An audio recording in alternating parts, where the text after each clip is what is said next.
وسلم على نور الأنوار وسير الأسرار وثير يا الأغيار ومفتاح باب اليسار سيدنا ومولانا محمد المختار وآله الأطهار وأصحابه الأخيار عدد نعم الله وإفضاله اللهم صل وسلم على سيدنا ومولانا محمد عدد ما في علم الله صلاة دائمة بدوام ملك الله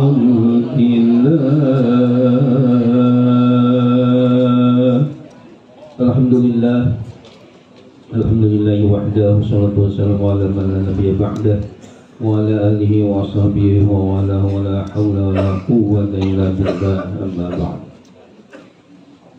Yang sama-sama kita hormati, kita muliakan sahibul majlis, sahibul bait, kaum saya ikhbarkan beserta keluarga. Mudah-mudahan Allah berikan kesehatan pada beliau juga keluarga dan senantiasa diberikan keberkahan dan istiqomah dan kebaikan-kebaikan. Amin ya Allah ya rabbal alamin.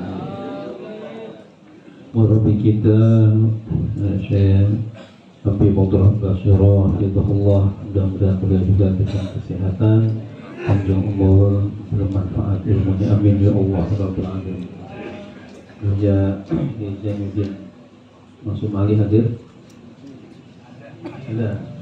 Ya, alhamdulillah, mudah-mudahan beliau dijaga oleh Allah dan mudah-mudahan ilmunya senantiasa bermanfaat. Amin ya Allah ya Rabbal.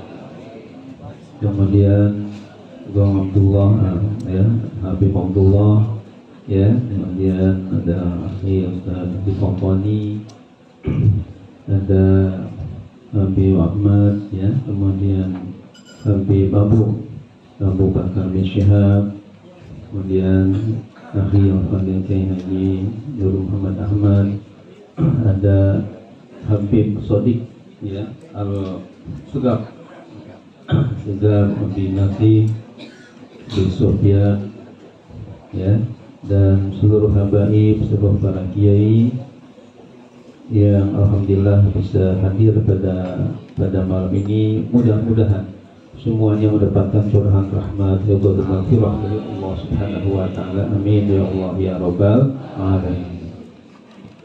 Sebelumnya kita baca umum kitab surah Al-Fatihah, mudah-mudahan barokah surah Al-Fatihah, ilmu yang kita kaji juga dari guru-guru yang lain, mudah-mudahan merupakan ilmu yang penuh keberkahan dari Allah, manfaat di dunia wal akhirat. Yang kurang sehat baik yang ada di sini, di rumah dan di rumah sakit, mudah-mudahan oleh Allah diangkat segala penyakit. Yang meninggal dunia dalam keadaan muslim, mudah-mudahan ahlul khair dan ahlul jannah. Yang sedang usaha, Allah mudahkan usahanya. Yang sedang ada kesulitan, Allah angkat kesulitannya.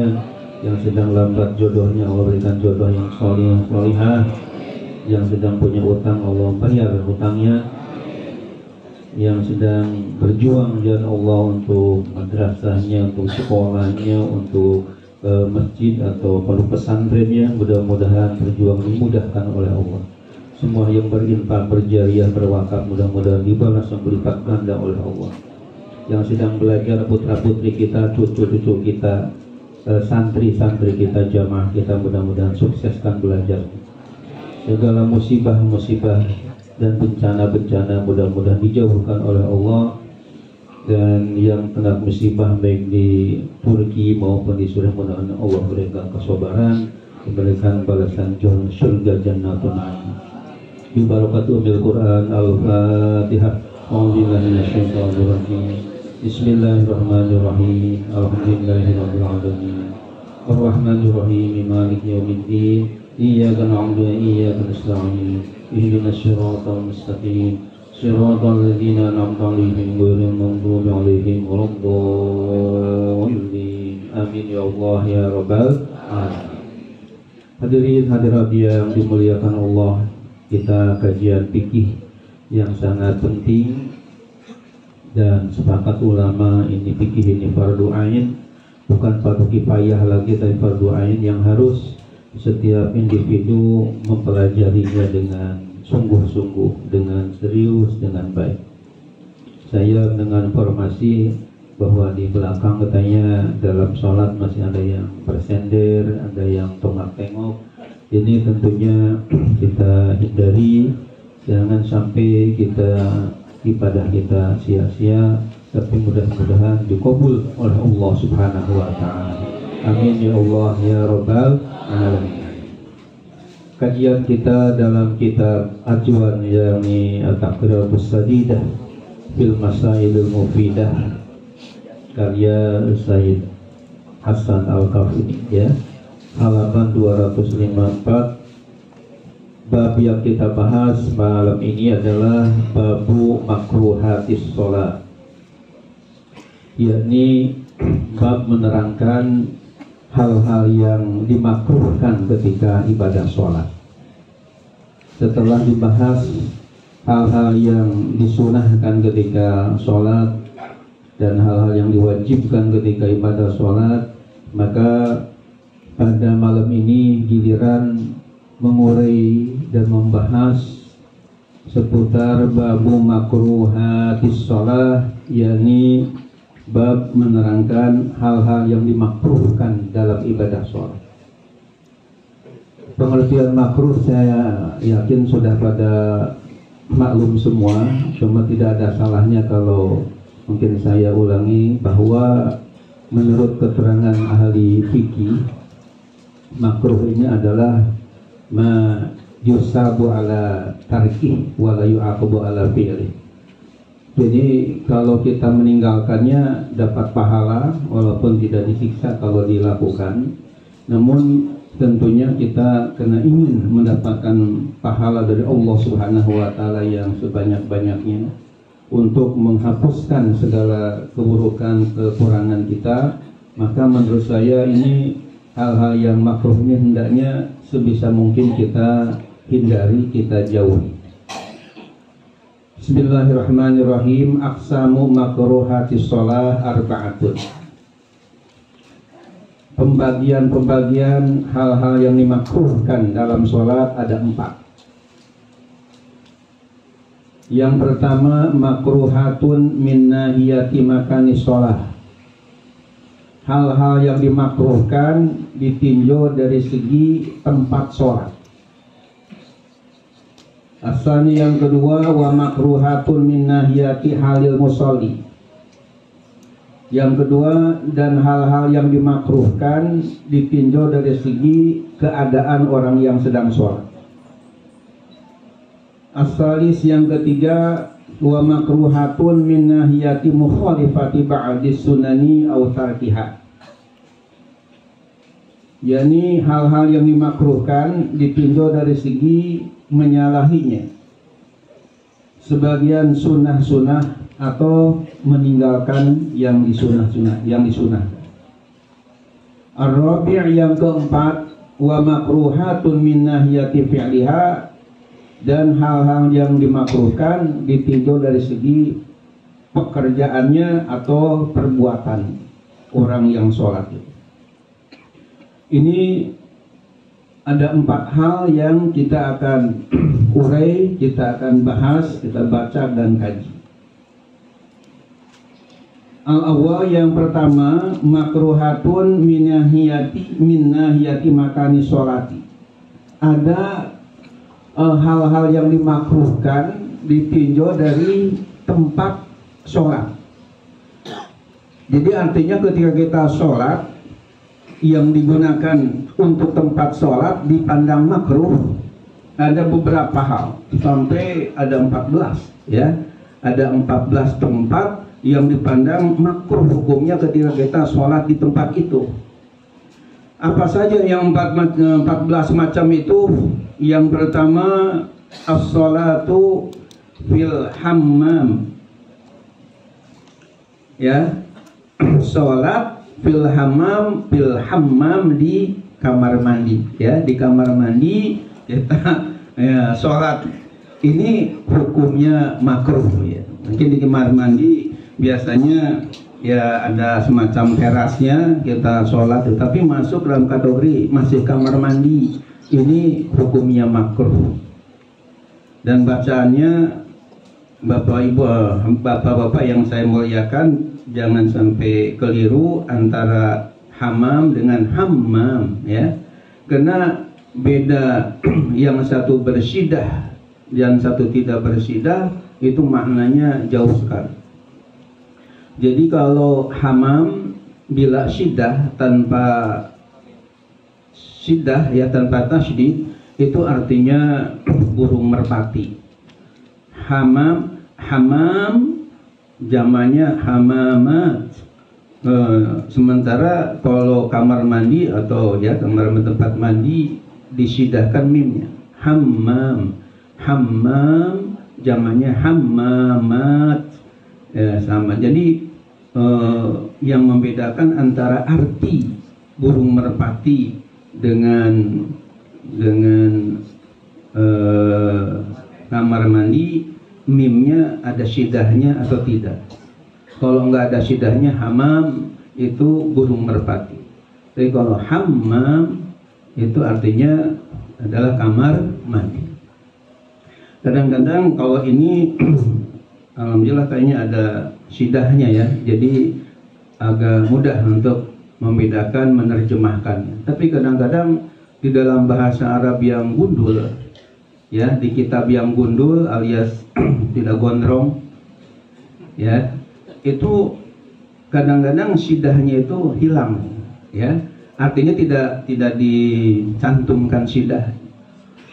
Misalnya yang membedakan syiddah itu seperti misalnya lafaz alamah dengan alamah, itu maknanya jauh sekali. Bedanya hanya syiddah aja, hurufnya persis sama, ain, lam, alif, mim, tak marbutah. Alamatun satu, yang keduanya alamatun. Nah, itu di dalam kitab gundul biasanya syidahnya enggak tertulis. Jadi kalau alamah tanpa syiddah artinya tanda, jamaknya alamat ya, itu tanda-tanda. Dalam jurumiyah ada alamatul i'rab. Jadi alamah artinya tanda. Tapi kalau alamah biasanya diawali dengan ya, al-alim, al-allamah, shahibul fahamah. Itu alamah artinya orang yang sangat alim. Jadi ada sigat mubalaghah istilah. Jadi untuk membedakan alamah tanda dengan yang sangat alim, ada syidahnya. Allamah, al-alim, al-allamah. Itu kaitan dengan masalah makna ya. Jadi di sini yang benar hammam, yakni tempat atau kamar mandi. Yang kedua, as-sholatu fil maslah. As-sholatu fil maslah. Hadirin yang dimuliakan Allah Subhanahu wa taala, saya buka-buka kamus ya untuk mengartikan masalah yang tepatnya bagaimana ya. Walaupun saya kayaknya belajar bahasa Arab ini cukup agak lama ya, dari mulai MI sampai sekarang mungkin lebih 50 tahun belajar bahasa Arab, karena bahkan setiap hari ini kalau nggak pegang kitab bahasa Arab kayaknya nggak afdol ya, musibah bagi saya. Jadi harus megang terus.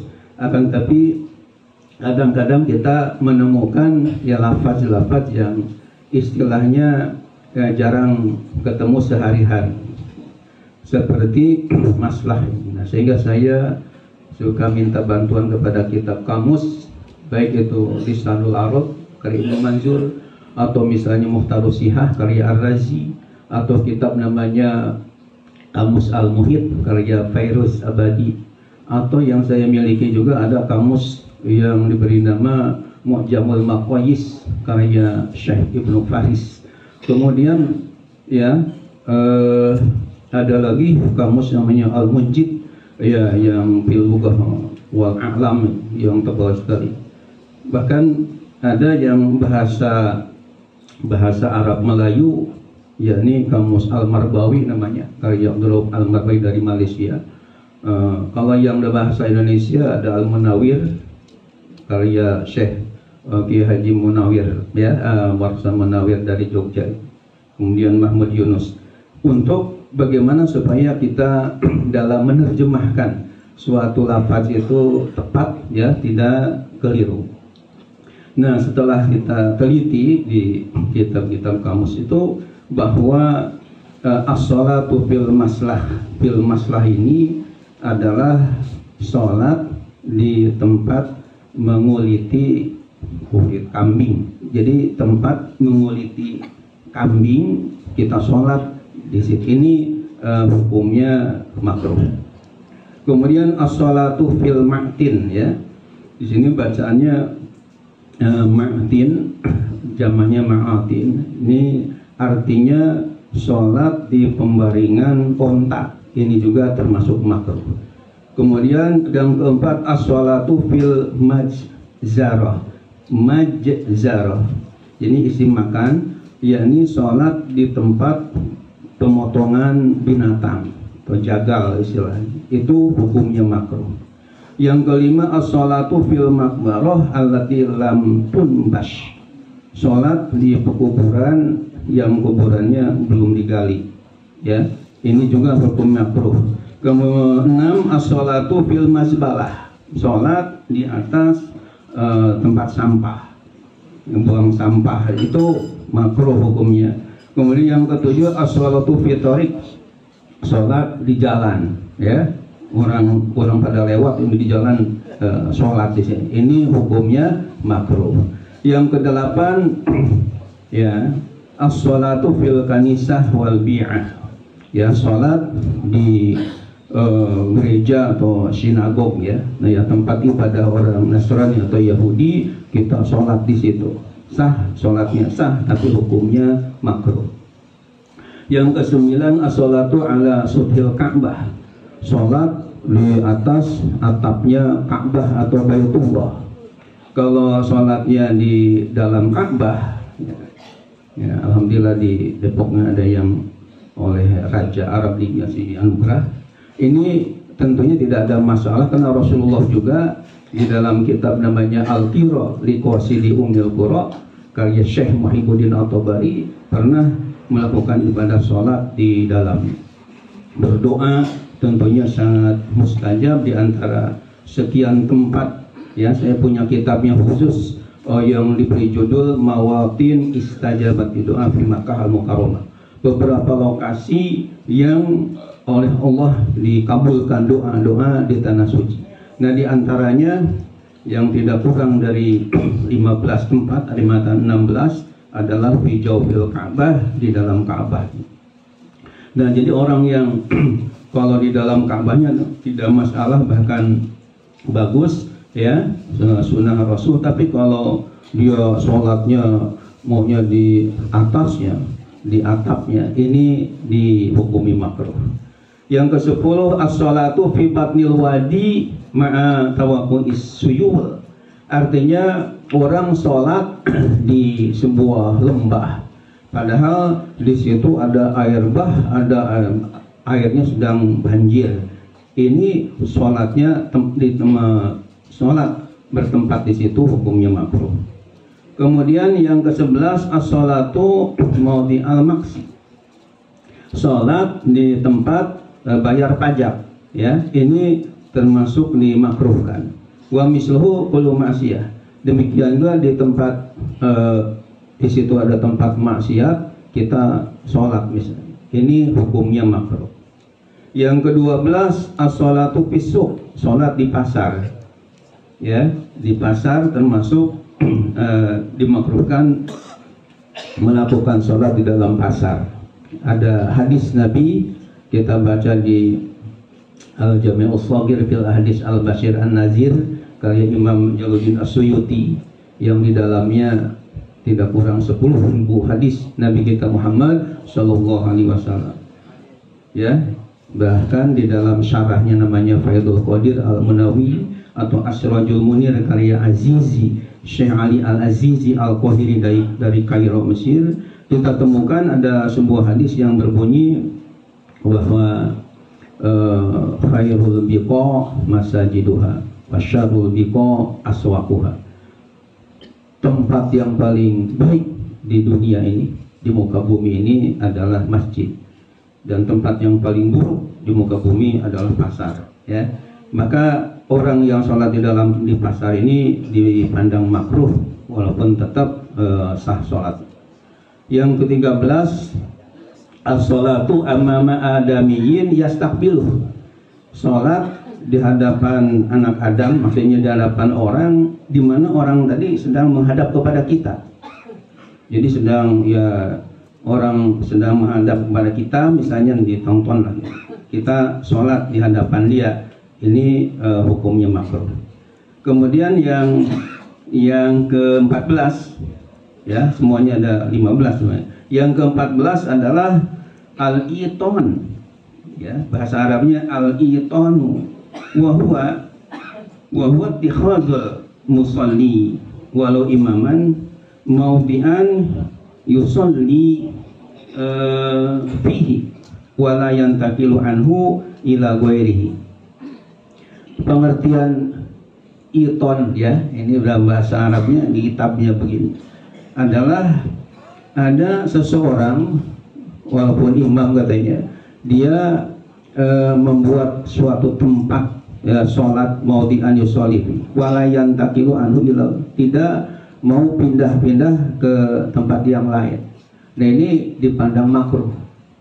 Misalnya kita datang ke sebuah masjid, ya, walaupun di sini ada walau lil goyah, ya. Jadi lau itu dalam bahasa Arab ada lau syartiyah yang artinya apabila, tapi ada istilahnya lau goyah yang artinya walaupun, meskipun, disebutnya launya lil goyah. Di sini ada lau lil goyah walau imam, sekalipun seorang imam. Jadi maksudnya ketika kita datang ke sebuah, ya, masjid mau sholat, itu hendaknya tidak membuat tempat itu selama-lamanya di situ terus, ya. Harus sewaktu-waktu ada pergeseran, ada perpindahan, tidak istilahnya mabni di situ aja, ya. Kenapa? Kata Imam Nawawi di dalam kitabnya,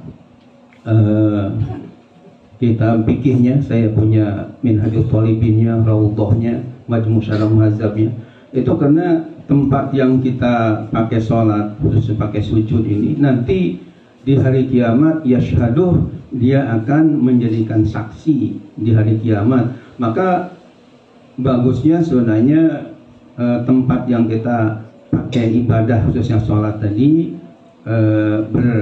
beralih, ya, artinya berbeda dari yang satu. Jadi kadang-kadang di sini, kadang-kadang di sini, jadi itu semuanya akan menjadi saksi kepada kita pada hari kiamat. Itu alasannya. Ya, tapi kalau misalnya di situ terus tetap sah tapi hukumnya makruh. Kemudian yang terakhir yang ke-15, as-sholatu musawiyan lil imam fil mauqif. Artinya sholat yang merata dengan imam di tempat berdirinya. Jadi kakinya ini merata dengan imam. Ini dan masih tetap sah. Yang kalau nggak sah itu yang melebihi dari kaki imamnya, ya. Nah, kalau misalnya ada si makmum ketika sholatnya kakinya pas musawi atau sama dengan imam, ini hukumnya makruh. Oleh karena itu kalau misalnya diusahakan harus di belakang imam ini. Bapak dan hadirin yang dimuliakan oleh Allah Subhanahu wa taala. Jadi demikian ada 15 hal-hal yang dimakruhkan yang berkenaan dengan masalah tempat ya sholat. Insya Allah pada Fatul Jum'ah yang akan datang, makruhatun min nahiyati halil musalli, hal-hal yang dimakruhkan ditinjau dari ya kondisi orang yang sholatnya bagaimana sehingga dipandang makruh. Insya Allah kita akan bahas pada Lailatul Jum'ah Al-Atiyah yang akan datang nanti. Insya Allah. Mudah-mudahan penjelasan tadi bermanfaat dan kita bisa menghindarinya. Assalamualaikum warahmatullahi wabarakatuh.